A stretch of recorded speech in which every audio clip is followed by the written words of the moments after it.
Hello and welcome to PAX and Recreation. And today we're back at Bundlemania, baby. And you know what Bundlemania means? Going back to the past. So, some people have asked, technically, yeah, we should be doing Modern Horizons 2, but the truth is, we already did Modern Horizons 2. So if you're looking for that one, link here or there, or, it's in the playlist. So, now it's time to go back to one of Magic's most important planes, with Zendikar Rising. Pam, pam, pam, pam. For a lot of people, this is the beginning of some things that changed, because yes, we are at the draft era, but we still are at the double box era, right? So in when it comes to bundles, but this is where the gift edition becomes a thing, right?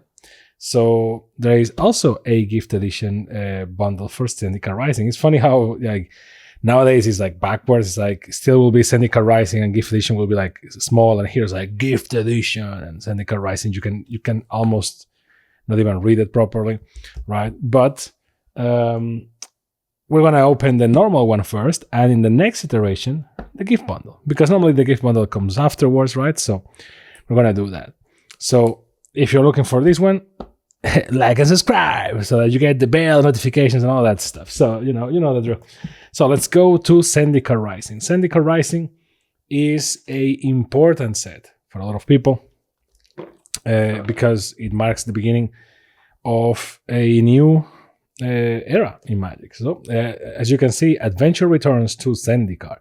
So we had some stuff in Zendikar. Then for some other people, this is also the beginning of wait, are we only coming back for one set type of things? They eventually do this also for other sets, like Theros Beyond Death, which I think is around this time, or did we already? I don't think we already opened. I think it's before this one, when Magic started to do standalone plane visits. So this is Zendikar Rising. It's yeah, we're going back to Zendikar, only one, and then we move to the ones that you already saw. So Strixhaven and Kaldheim and whatnot. So adventure returns to Zendikar. Zendikar is back, as deadly as ever. Gather a party of adventurers and explore ancient floating ruins in search of the forgotten relics. But be careful, the path is fraught with monsters and traps ready to claim the lives of the unwary. Can you find the truth within the ruins and calm the royal? The royal? Yes, the royal. So, what do we have in this bundle? We have an alternative art, premium foil, Charix the Raging Isle card. We're going to take a look at that. Then 20 premium foil and 20 regular basic lands. And you can see that the picture is really like someone snapped a picture of a foil land. It's kind of weird. Then we have 15 card Zendikar Rising draft boosters. So we're at that era, people. The box and the ever-present. Well, I'm afraid of saying ever-present because they just keep removing stuff. The ever-present die and 2 reference cards. So crazy. So since we are in the sleeved era with the box, here is. Remember this box? Well, the good old box that we used to put dice or some cards or some stuff. It was a nice to have, and they knew it. That's why they had the Planeswalker symbol. It was a nice little piece of cardboard. It was kind of cool. And then the box, which we are at the Planeswalker era symbol, as I said in previous ones. And remember, previous ones means in the future, which means it's a very simple design, which doesn't mean it's bad. I actually like this type of minimalistic design. And then on top, it just says Magic the Gathering. We will move in the future to have it so that it says Magic the Gathering here, for example, and then it says here Zendikar Rising, right? So, but in this era, it was like this. Just Magic, just the Planeswalker symbol, no special art, no nothing. If this was today, likely this art is what will be in the box. But this is a very minimalistic era. My only complaint with this type of box is that when you store them like this, it's difficult to remember which set this one is. I guess you gotta keep those Magic the Gathering senses sharp if you look at this and go, oh yeah, Zendikar Rising, right? Even if you store them vertically, this is not really helpful. So you really need to remember the color code. Let's put this aside for a second and look at the insert, the big square inserts. So discover the secrets of Zendikar in new set boosters. So you don't get any set booster here. They will change these later. So we went from like normal boosters to then including draft boosters because you get more, to then being like, okay, put set boosters because this is not like a product to play with. This is a product for like having a small collection. So here they are advertising the set boosters, a foil in every pack, crazy, up to 4 rares, and 1 in 4 contains a special card from Magic history. Pam, pam, pam. And on the other side, kind of a flavorful thing, gear up for adventure. Searching the ruins of the Skyclaves is no simple task, but it's much, much easier when you have the right supplies. Just make sure to pack basically almost the whole alphabet. It gets up to V. So you get Climbing Axe, Drake Wave Robe. I mean, you can pause and read this, but look at all those things.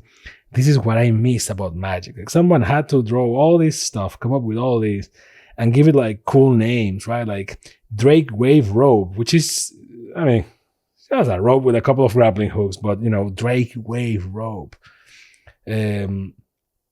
Knee guards with gleaming spikes. Which one is this one? J. This one. Nice, right?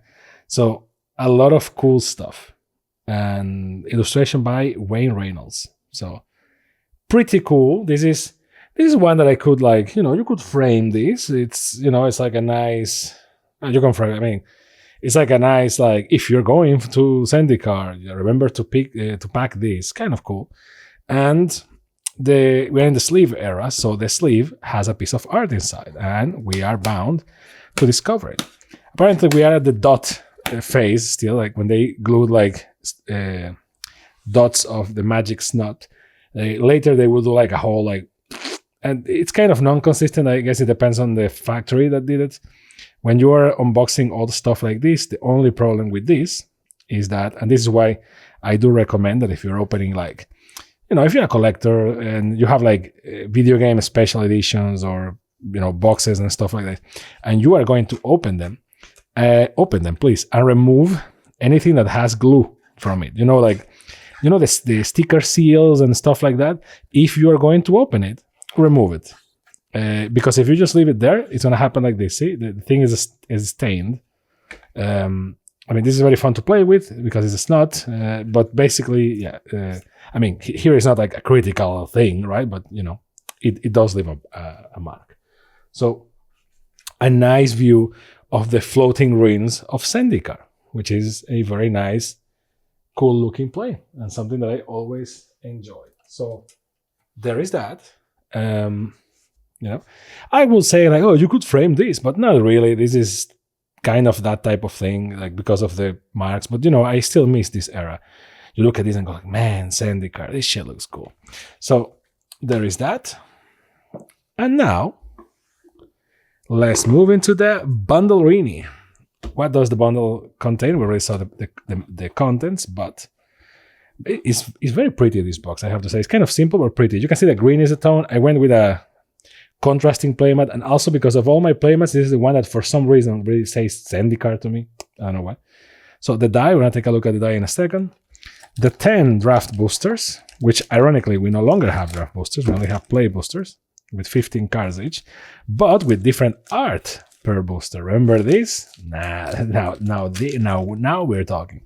So there is that. I will put them here to the side. We will open them in a second. Remember this box? The beautiful, beautiful box that was very useful to put cards and whatnot.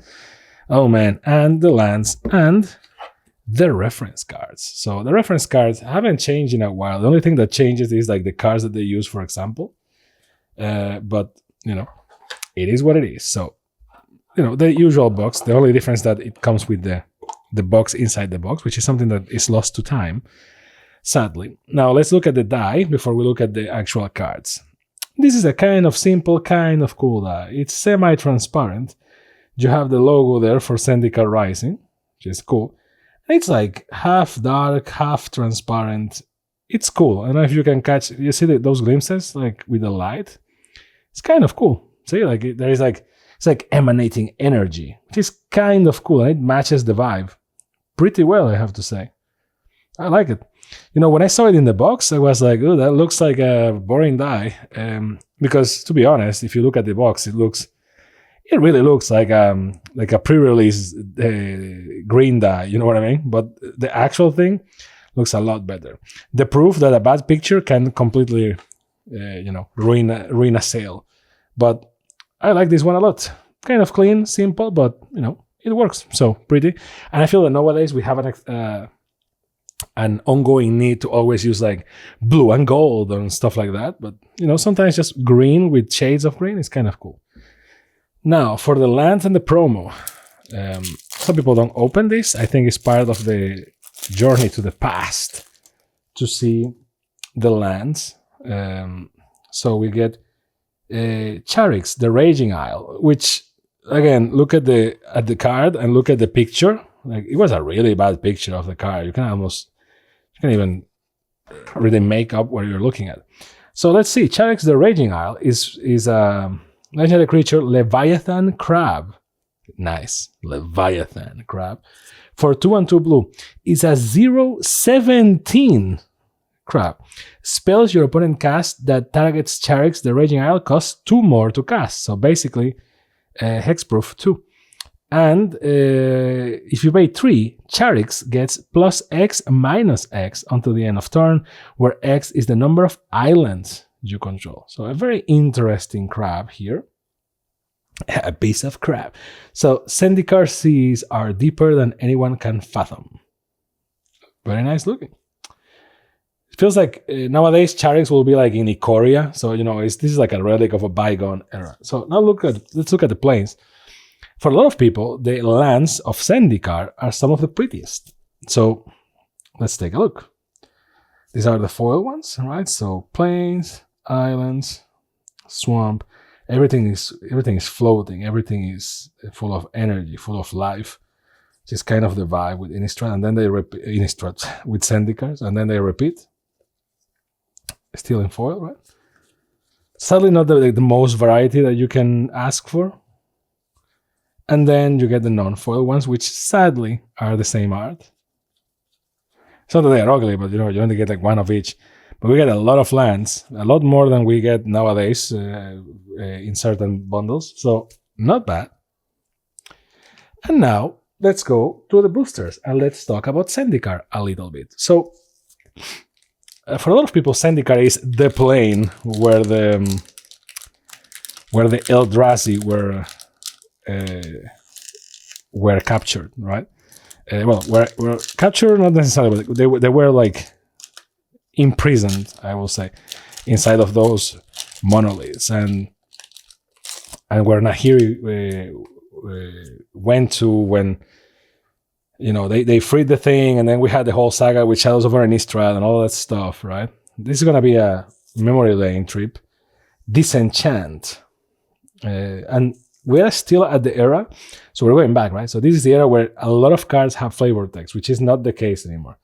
Destroy target artifact or enchantment, and then it says from legend it was forged, and to legend it returns. That type of thing.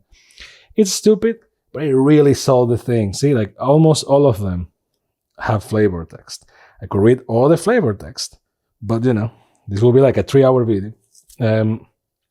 But see, even this one that is like a loaded text card, has like 4 lines, 1, 2, 3, 4, 5 lines of text, still has some flavor text.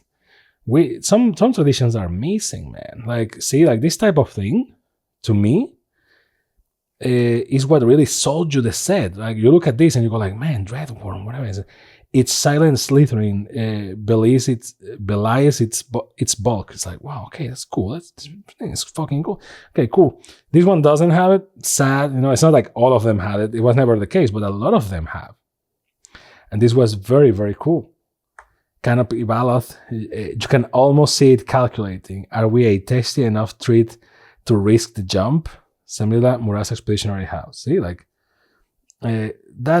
I am missing these things so much, man. Like the flavor text and getting that like window into a different world. This is where we get the the double-sided lands as well. And the rare for these are draft booster, right? So we only get one rare and no foils. So this one is Confounding Conundrum.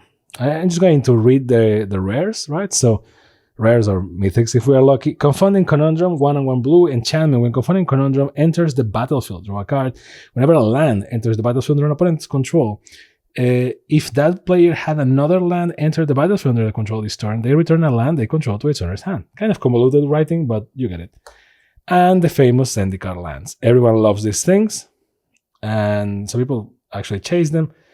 And we get a placeholder for the two-sided cards, which is kind of useful. So put this thing here, I guess. Next, trying to see if I can, nope. Couldn't save the wrapper for this one. Parappa the wrapper. Let's go. Tilting knife. And obviously it's let's go, adventure. It's interesting. It's very easy to criticize Magic and all that, and Universes Beyond, all that. But basically, to me, it's funny and interesting.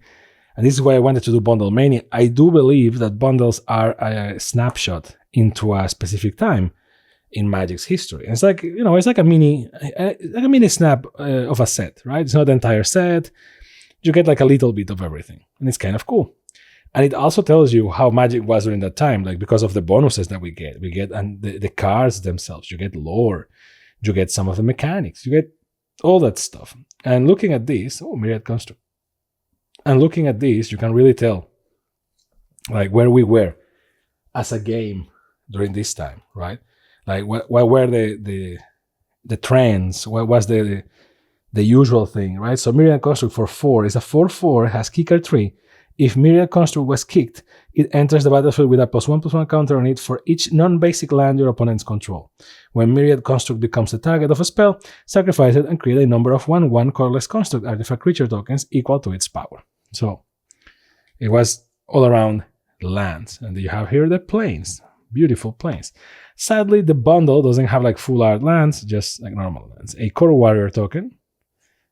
That is not, but Commander Cube and every format in between in MTG Online. So Arena, apparently, when was Arena released? I think Arena was already around, no? When Zendikar Rising was a thing. I think so. Maybe I'm wrong. Like, I'm thinking off the top of my head. Okay. So I'm not 100% sure, but I think it was. Well, they keep maintaining both MTG Online and Arena, so it's not like advertising one kills the other.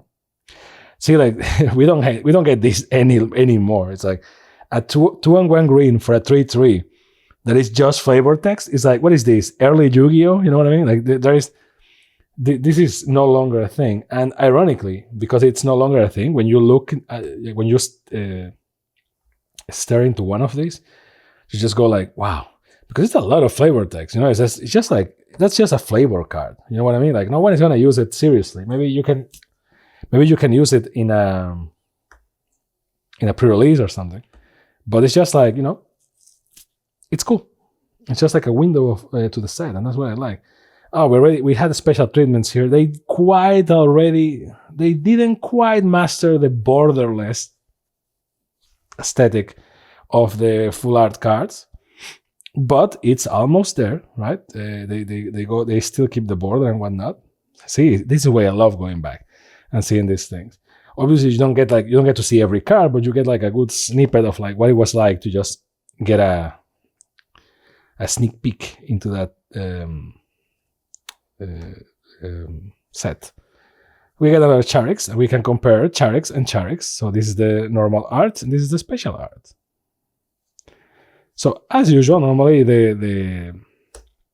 a swamp. So we get a plains, a mountain, and a swamp. So if we get the other two, we'll be very happy. As usual, the rare that comes with the bundles is never like, a super duper crazy card. But, it's good enough. Some bundles actually have a very good card.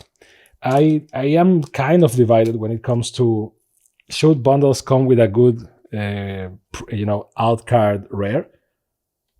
And the reason why I'm divided is because if the card is too good, the bundle actually becomes more difficult to get, which is understandable, don't get me wrong, but, my advice when it comes to bundles is that bundles should be, to me, bundles are like the best entry product, the best gift product even. That's why they have gift bundles, even though those are more difficult to get your hands on, and therefore it's not really a gift bundle, is it?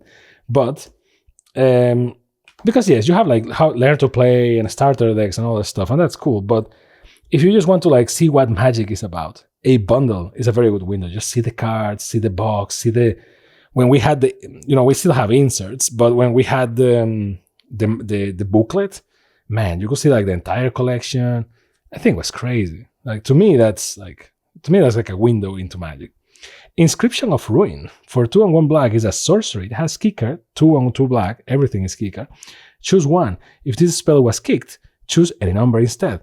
Target opponent discards 2 cards. Return target creature card with converted mana cost 2 or less from your graveyard to the battlefield, or destroy target creature with converted mana cost 3 or less. Well, kind of, for 2 and 1 black versus 2 and 2 black, kind of might as well just pay the kicker cost every time. I mean, unless it's really not practical. Another place, but it's a different art, so you can see that the budget for art for the lands went to the full ones. Yeah, Magic Arena was here. I'm not that crazy, see? So the game doesn't stop here. MTG Arena, double ad for Arena.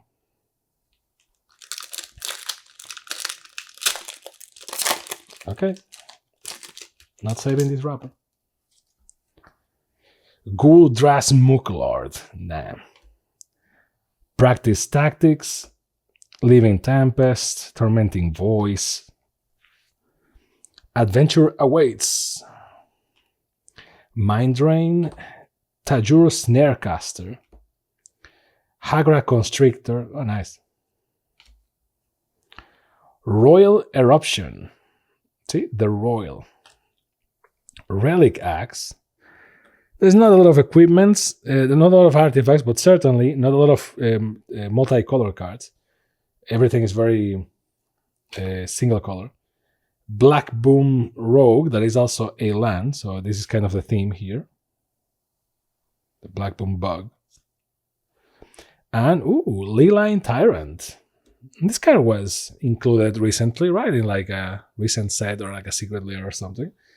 Not bad. So for 2 and 2 red, is a creature dragon. It's a 4/4. It has flying.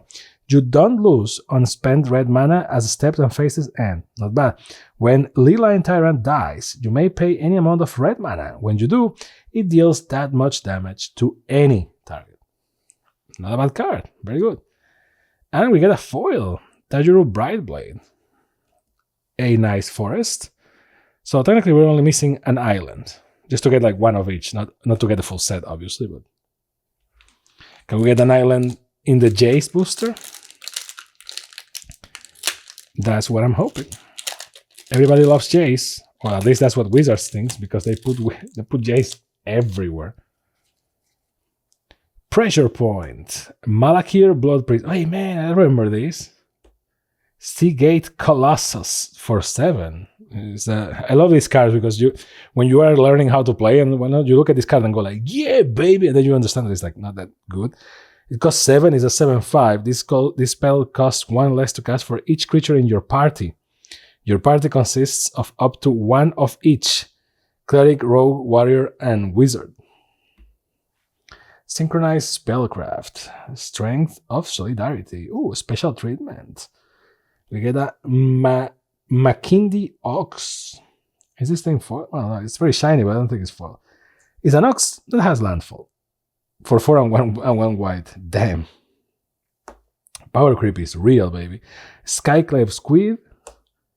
Turntimber Ascetic. That's why I like Pauper a lot. It kind of forces you to play with more like basic stuff. Cliffhaven Kite Sail. Vastwood Surge. Skyclave Geopede, which is kind of cool. Mind Carver. And the rare is a Valakut Awakening. That is also a land. So it's an instant. Put any number of cards from your hand on the bottom of your library. Then draw that many cards plus 1. And it says, my ancestors reshaped the world to their vision. I have a few ideas of my own. Tars Olan, Stoneforge Mystic. Oh, we get double. Nice. And it's basically Valakut Stoneforge. Enters the battlefield tapped, and it gets you 1 red. So I love this flexibility. And on the other side, we get another one, and this one is foil. We get Kaza, Royal Chaser. For 1 and 1 red, is a human wizard, legendary creature. Is a 1/2. It has flying and haste. And if you tap it, the next instant or sorcery spell you cast this turn costs X less to cast, where X is the number of wizards you control as this ability resolves.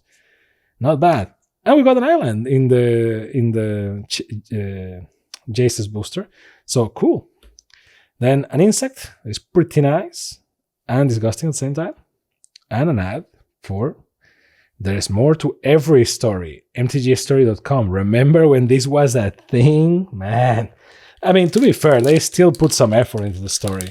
I do want to say that they put some effort into the more recent sets like Age of Eternities and whatnot. But before it was like more formatted. It's like, oh, you always have like the MTG story thing. You always have the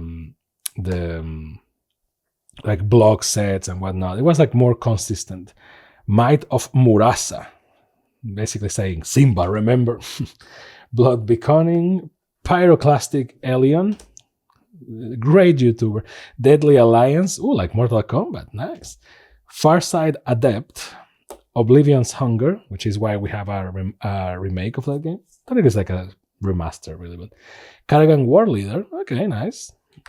Cinderclasm, and we get a Vastwood Fortification. I think that each booster has a double-sided card at least, which is okay. It's good because it's kind of the gimmick of this set.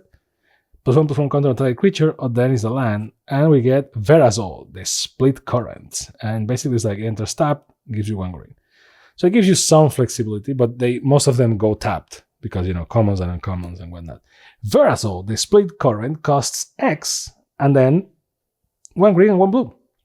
It's a 0/0 legendary creature serpent, and it says Verazol, the Split Current, enters the battlefield with a +1/+1 counter on it for each mana spent to cast it, which seems basic enough. Whenever you cast a kick spell, because everything is kicker, you may remove 2 +1/+1 counters from Verazol. If you do, copy that spell. You may choose new target for the copy. Okay, not bad. I mean, it's not the craziest card ever, but go. We have a forest and a placeholder card. And we have three Boosterinos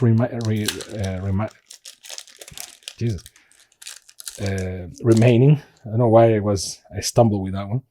So Angel Heart Protector, Cascade Seer, Fisher Wizard, Dauntless Survivor, Drana Silencer, Cliffhaven Sellsword, Glacial Grasp, Ardent Electromancer, Prowling Felidar. I love the names in Magic, right? It's a very good exercise. Like, trust me, if you don't speak English natively and you want to train your English, and even if you do, right, it's like a tongue twister. Just grab a bunch of Magic cards and just read the names in rapid succession, right? Like, because they love doing like alliterations and whatnot. So you get a lot of fun things. Like Brushfire Elemental is kind of basic.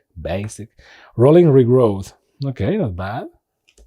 Umara Wizard, and then a lot of these cards you kind of just read to your own, and then you say it out loud, and you're like, how do I pronounce Umara? Is it Umara or Umara or Umara, right? Merfolk Wizard. Whenever you cast an instant sorcery or wizard spell, Umara returns. We got Planeswalker, baby, let's go! And also this. But we get Nissa and full art. Man, this is a pool. I don't even know how much this shit costs. I mean, to be honest, I don't care. That's why I don't see the prices before opening these things. So I guess it will be on the screen. But I'm excited because, whoa, it's a full art Nissa, man. Crazy. Let's see if this card is any good before I keep celebrating. Nissa of Shadowed Bots. Bots? Well, 2, 1 black, 1 green. Ooh, it's a It's a black-green Nissa. Ooh, it has 4 loyalty. And it has landfall. Whenever a land enters the battlefield under your control, put a loyalty counter on Nissa, which is very good, actually. And a +1. On tap target land you control, you may have it become a 3/3 elemental creature with haste and menace until the end of turn. It's still a land. Well, this is pretty good. And -5, you may put a creature card with converted mana cost less than or equal to the number of lands you control onto the battlefield from your hand or graveyard with 2 +1/+1 counters on it. Well, this thing is pretty good. Actually, the only problem that I have with this card is a me thing, which is the only Planeswalker deck that I have. Like, I have some Planeswalkers here and there, but the only deck that is like solely Planeswalker and is kind of, let's say that all my friends love that deck, is actually, you know, white, blue, red. So no green, no black, sadly, because of the commander. So, but hey, not bad. I'm kind of happy with this pool. Regardless of, like, maybe it's worth like two bucks, I don't care. I'm very happy. It looks pretty cool as well. Very nice looking card. An island and a Drake. Everything is pretty in this set, man. I miss this shit so much. So, okay, Zendikar Rising, second to last booster. Can I, believe it or not, I'm not bending the cards. I'm trying to not bend them when I do this. That's why it takes me longer to open them. But, you know, you can't always get what you want. But if you try sometimes, you get what you need. Let's see if I get copyright strike for freaking singing the song. Tormenting Voice. Nice, I gotta love it. It's just like the dragon just going like raw. And Karagan tribal lands rarely have issues with goblin raids. Coincidentally, they also rarely have issues keeping their dragons fed. Nice. Broken Wings. Gul'Dras Mocklord. Oh, another Prowling Felidar in the style of Zendikar, which is kind of cool. Territorial Sight Cat. Not bad. Hagra Constrictor. Cunning Geyser Mage. Okay. Cleric of Life's Bond. It's a vampire, of course it is. Moss Pit Skeleton. Love it. Has kicker, of course. Song Mad Treachery. That is also a land, of course. Oh, and we get Skyclave Shade. Wait, this is the land, in case you wanted to. So, Skyclave Shade is for 1 and 1 black, is a creature shade, is a 3/1, and it has kicker for 2 and 1 black. Skyclave Shade can't block. If Skyclave Shade was kicked, it enters the battlefield with 2 +1/+1 counters on it. It has landfall. Whenever a land enters the battlefield under your control, if Skyclave Shade is in your graveyard and it's your turn, you may cast it from your graveyard this turn. Not bad. Kind of cool. There's a lot of land playing here. I like it. A lot of cards here are going to my Omo deck. And then another placeholder. And the last Boosterino with Jace.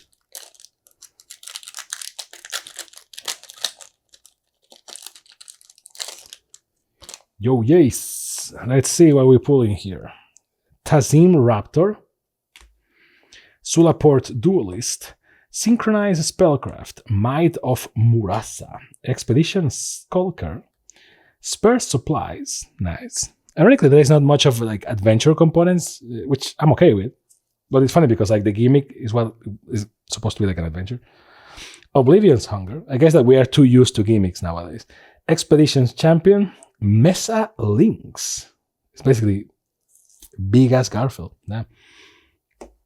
Lithoform, because it's Lithos from rock, right? So Lithoform Blight, Fireblade Charger, Iridescent Horn Beetle, a lot of big ass bugs, and our double-sided card is actually a rare, so I guess we get 2.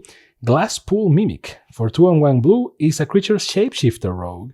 It's a 0/0, and it says you may have Glasspool Mimic enter the battlefield as a copy of a creature you control, except it's shapeshifter rogue in addition to its other types.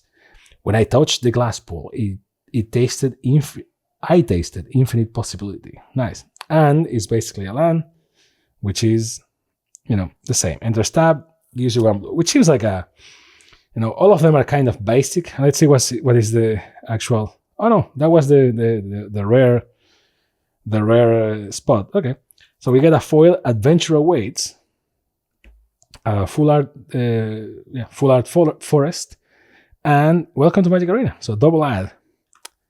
And that's it. This was Zendikar Rising. Now, do I recommend it? At this point, I just do this kind of as a meme / tribute to the prof. But basically, I mean, you can't just, buy these nowadays. I mean, you can. Some people sell them, but, they are always obviously more expensive and whatnot.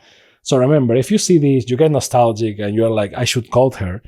Remember that anything I pull here is kind of random and yours will be too. So we should really just stick to the fixed things we get. So back in the day, was this worth it? Well, it's really subjective, right? Like this is the era of the box. Gotta love the box. And we get also the cup or the square box. I also love this. But back in the day, that was granted. We were not like, oh, I wish I had that. The same with this. Like no one cared about this. Everyone threw this away except me because I have a problem. But so it really comes down to the promo, the lands, and the die and the box, right? So the promo, in my opinion, is kind of cool. I mean, you can do some things with Charix. It's not the craziest card ever. It's kind of cool. And I can see you putting this in a cool commander deck or, even trying to build around it, even if, it's not that crazy. But if you're like me, sometimes you get your friends to jank commander knights and it's just fun, stupid things instead of just trying to be edgelords and try to be super efficient. Sometimes we just do stupid things. So the promo is cool and it's guaranteed. The lands is funny and ironic and sad. As you see, all the lands that we get are full art lands. So this is one of those sets, it happened later down the road, where the bundle comes with the only normal lands. And that's why there's only one of each and they just repeat a lot. Because when you open draft boosters, which let's remember are the worst type of booster for variety and collectability and whatnot, is you get the full art lands. So this is the normal thing. This not so much. So I guess that back in the day, if you were a completionist, that was the thing. And besides that, well, the box is kind of cool. I like it. I don't like it by today's standards because I would prefer to... I like the current status quo of the magic symbol goes here, right? And here you have the art, and here it says Zendikar Rising, because it makes it easier for you to organize your life. But in the context of as by its own, the aesthetic, I really like it. I think it's clean as hell, and I like minimalistic stuff and clean stuff. So I really like it. So there is that.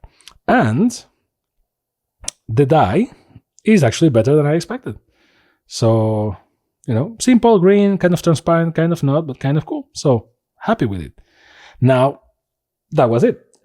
Now, join us next time when we get to open the gift edition, because the gift edition is slightly different.